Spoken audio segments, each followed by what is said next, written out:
an empty bowl, but I'm about to make a quick and easy, healthy and spicy breakfast. And I'll be using a hot chili sauce.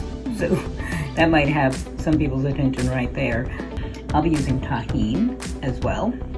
Feta. I've kind of come to really enjoy having feta that I can chop up rather than the prepackaged crumble, even though that, you know, works as well. But the flavor, when you just get that whole block, ooh, is so good.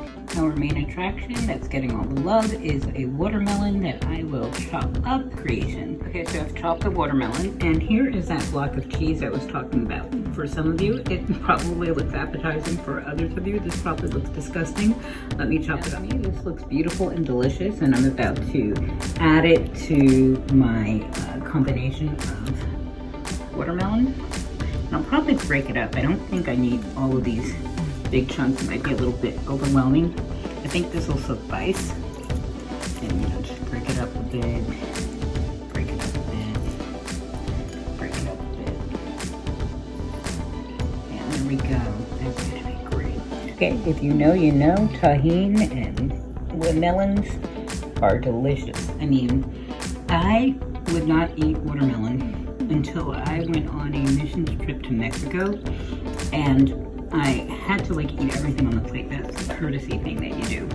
But this person transcended my language impediment, and they were like, they handed me this bottle of tahini to add to my watermelon, and changed my life.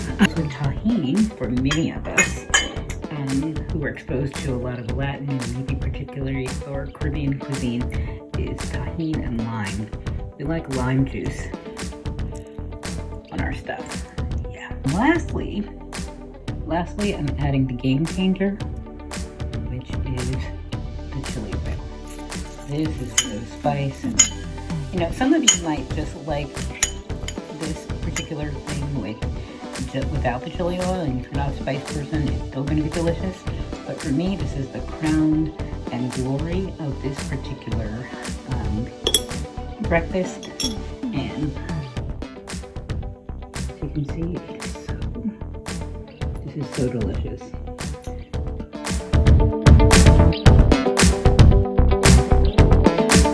I'm doing this out of love, showing myself without any makeup except lipstick, which I put on for you, and that's it. But for the love of food, for the love of Multicultural Cooking Network, and for the love of you. It's so good.